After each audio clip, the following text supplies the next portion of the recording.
Hello, good evening. ಇದು Monday evening. ಬೆಳಗ್ಗೆನೇ ನೈವೇದ್ಯಕ್ಕೆ ಮ್ಯಾಂಗೋ ಕೇಸರಿಬಾತ್ ಮಾಡೋಣ ಅಂದ್ಕೊಂಡೆ. ಸ್ವಲ್ಪ ಲೇಟ್ ಆಗೋಯಿತು ಕೆಲಸ ಮಾಡ್ಕೊಳ್ತಾ. ಹಾಗಾಗಿ ಸಂಜೆ ಪೂಜೆ ಮಾಡುವಾಗ ನೈವೇದ್ಯ ಮಾಡೋಕ್ಕಾಗುತ್ತೆ ಅಂತ ಇವಾಗ ಕೇಸರಿಬಾತ್ ಮಾಡ್ಕೊತಾ ಇದ್ದೀನಿ. ಒಂದ್ಸತಿ ನೀವು ಮ್ಯಾಂಗೋ ಕೇಸರಿಬಾತ್ನ ಟ್ರೈ ಮಾಡಿ ನೋಡಿ, ತುಂಬ ಚೆನ್ನಾಗಿರುತ್ತೆ. ಮಾವಿನ ಹಣ್ಣಂತೂ ಬಾಯಲ್ಲಿ ಹಾಗೆ ಕರ್ಗೋಗ್ತಾ ಇರುತ್ತೆ, ತುಂಬ ಚೆನ್ನಾಗಿರುತ್ತೆ. ಇನ್ನು ಇದಕ್ಕೆ ಮಾಮೂಲಿ ಕೇಸರಿಬಾತ್ ಹೇಗೆ ಮಾಡ್ತೀವಿ ಹಾಗೆ ತುಪ್ಪದಲ್ಲಿ ದ್ರಾಕ್ಷಿ, ಗೋಡಂಬಿ, ರವೆ ಎಲ್ಲ ಹುರ್ಕೊಂಡು ಇನ್ನೊಂದು ಕಡೆ ಸಣ್ಣದಾಗಿ ಕಟ್ ಮಾಡ್ಕೊಂಡಿದ್ದೀನಿ ಮ್ಯಾಂಗೋನ.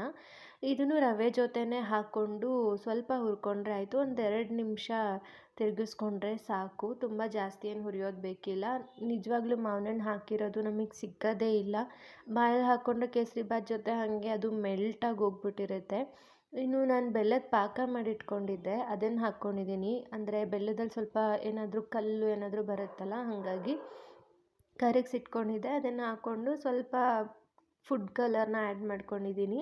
ಇನ್ನು ನಾನಿಲ್ಲಿ ಬಿಸಿ ನೀರನ್ನು ಹಾಕ್ಕೊಂಡಿದ್ದೀನಿ. 1 ಕಪ್ ರವೆಗೆ 3 ಕಪ್ ಅಷ್ಟು ನೀರು ಅಂತ. ಸ್ವಲ್ಪ ಸ್ವಲ್ಪನೇ ನೀರು ಹಾಕ್ಕೊಂಡು ಮಿಕ್ಸ್ ಮಾಡ್ಕೊಳ್ತಾ ಇರಬೇಕು. ಇಲ್ಲಾಂದರೆ ಒಂದೇ ಸತಿ ಹಾಕಿದ್ರೆ ಗಂಟು ಆಗೋಗ್ಬಿಡುತ್ತೆ, ಇಲ್ಲ ತುಂಬ ಮೆತ್ತಗಾಗೋಗ್ಬಿಡುತ್ತೆ.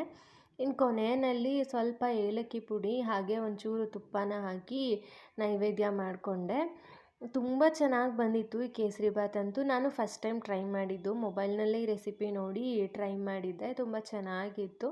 ನೀವು ಒಂದ್ಸತಿ ಟ್ರೈ ಮಾಡಿ ನೋಡಿ. ಇನ್ನು ಪೂಜೆ ಎಲ್ಲ ಮುಗಿಸಿ ಆಮೇಲೆ ಶುಂಠಿ ಟೀ ಮಾಡ್ಕೊಳ್ಳೋಣ ಅಂತ ಅದಕ್ಕೂ ನಾನು ಬೆಲ್ಲನೇ ಹಾಕ್ಕೊಂಡಿದ್ದೀನಿ. ನಾವು ಸಕ್ಕರೆ ಜಾಸ್ತಿ ಯೂಸ್ ಮಾಡಲ್ಲ.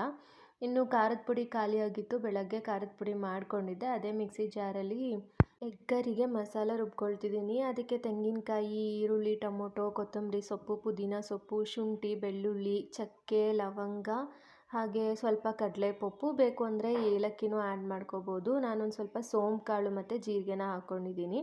ಇನ್ನು ಇದನ್ನು ನುಣ್ಣಗೆ ರುಬ್ಬಿಟ್ಕೊಂಡ್ರೆ ಆಗೋಯಿತು. ಅಷ್ಟೇ, ಎಣ್ಣೆ ಹಾಕ್ಬಿಟ್ಟು ಎಣ್ಣೆ ಕಾದ್ಮೇಲೆ ಈ ಮಸಾಲಾನ ಆ್ಯಡ್ ಮಾಡಿ ಅದೊಂದು ಸ್ವಲ್ಪ ಹಸಿ ವಾಸನೆ ಹೋಗಿದ ಮೇಲೆ ಒಂಚೂರು ಉಪ್ಪು, ಗರಂ ಮಸಾಲ, ಖಾರದ ಪುಡಿ, ಧನಿಯಾ ಪುಡಿ, ಅರಿಶಿನ ಎಲ್ಲ ಆ್ಯಡ್ ಮಾಡಿಕೊಂಡು ಅದನ್ನು ಸ್ವಲ್ಪ ಮಿಕ್ಸ್ ಮಾಡ್ಕೊಂಡಾದಮೇಲೆ ಒಂಚೂರು ನೀರು ಆ್ಯಡ್ ಮಾಡ್ಕೊಳ್ಳಿ. ನಿಮ್ಮ ಕನ್ಸಿಸ್ಟೆನ್ಸಿ ಹೆಂಗಿರಬೇಕು ಹಾಗೆ.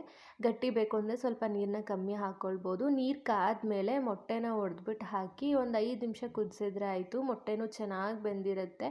ಕೊನೆಯಲ್ಲಿ ನಿಂಬೆ ಹುಳಿ, ಕೊತ್ತಂಬರಿ ಸೊಪ್ಪು ಹಾಕಿದ್ರೆ ಮುಗೀತು, ಎಗ್ ಕರಿ ರೆಡಿನೇ ಆಗಿಬಿಡುತ್ತೆ. ಈ ವಿಡಿಯೋ ಸ್ವಲ್ಪ ಆದರೂ ಇಷ್ಟ ಆಗಿದ್ದರೆ ಒಂದು ಲೈಕ್ ಮಾಡಿ, ಸಬ್ಸ್ಕ್ರೈಬ್ ಮಾಡೋದನ್ನ ಮರಿಬೇಡಿ. Thank you.